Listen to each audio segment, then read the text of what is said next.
All right, let's talk about this Ricky Pearsall prediction from Bleacher Report. Now, Bleacher Report didn't just do this with Ricky Pearsall. They did it with all the first round wide receivers. And they basically just went through their numbers and what they expect from them this year.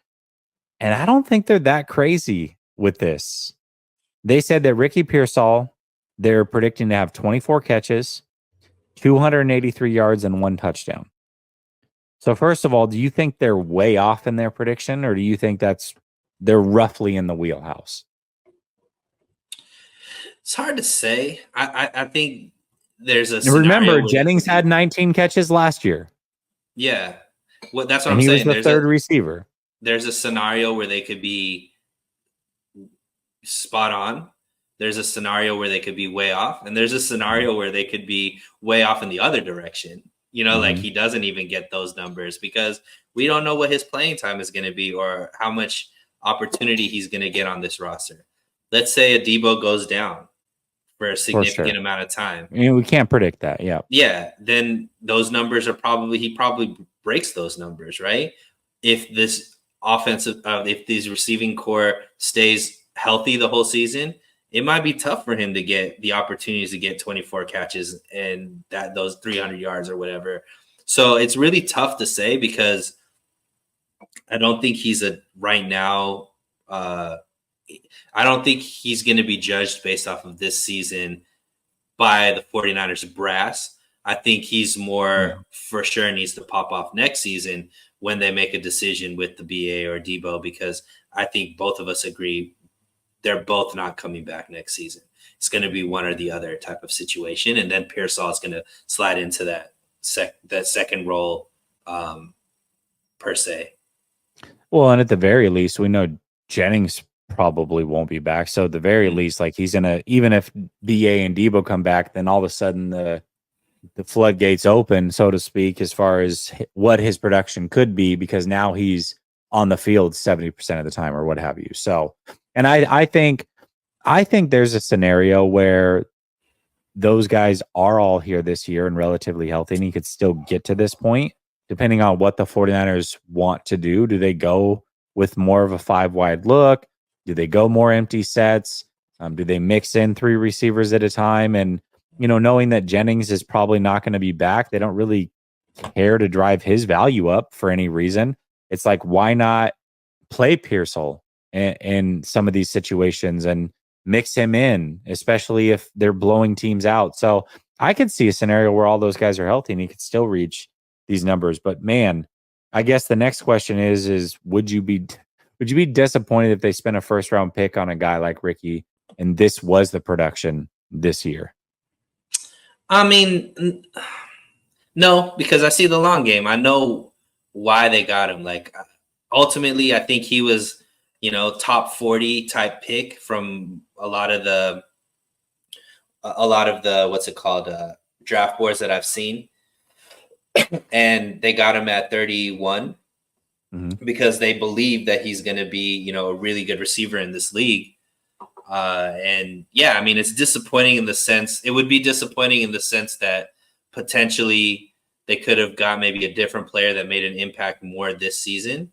However, I would judge this based off of 2 years from now, 3 years from now, where Ricky Pearsall is at.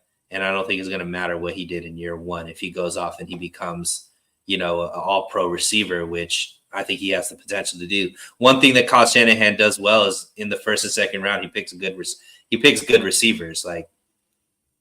So the 49ers have done well with that. I'm going to say I'm not disappointed, but for a different reason. More so because I kind of expect it. And my whole frustration with the pick was he's probably not going to get to contract number 2 with San Francisco. He's not going to be super productive year 1 just because the opening is not there for him, which means the best you're going to get from Ricky is 4 good years. And you spent a first round pick on that. So for me, I won't be disappointed. It's more of like, I kind of expect it, and not because he can't play or he wouldn't be any good if he was put into that situation, but more so, I just don't expect for those openings to be there barring injury. And I'm certainly not going to predict injury. So I'm just going to assume that this is roughly ish what his numbers will look like. And hopefully he produces for 4 years and then he's gone because he'll be 29 and they're not going to pay him. So, yeah, we'll see. But in those 4 years, if they end up getting a couple chips, it wouldn't matter. oh, for sure. Yeah. Don't get me wrong. If they win a couple Super Bowls, and the last thing I'm going to be worried about was the 2024 first round pick and Ricky Pearsall. I'll say that right now.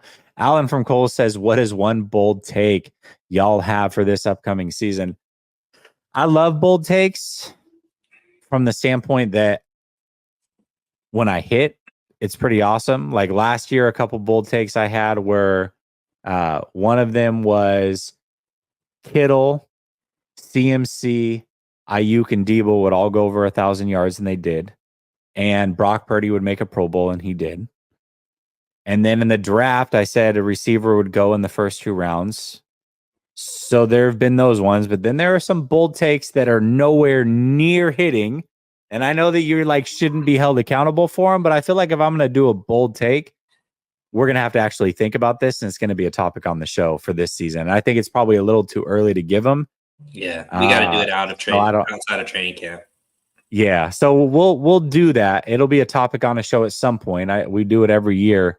I just don't know now's the time, and I don't want to be held accountable for those bold takes in this moment. Shady Luke says, if BA ended up gone, I would make a big bet on the offense taking a peg down, of course. I don't know if fans realize just how good he is now. I think a lot of fans do realize. I don't know if there's a lot of fans outside of 49er fan base that realizes, but he's very good, man. Everybody on this show knows for sure because BA is my favorite player on the team. Yeah. We agree. We're in agreement. Right? He's my favorite player as well. Really enjoying him, and I don't want him to go anywhere. But I also don't think he is. I think from the outside looking in, people still have this thought that BA potentially doesn't end up on this team. And I just don't think that's an option. He's either going to play on the 5th-year option or he's going to have a deal. I don't see any situation where he's traded from this point on. It's too late for that, I believe. For a team that's trying to win a Super Bowl, I think it's just too late for that. Right.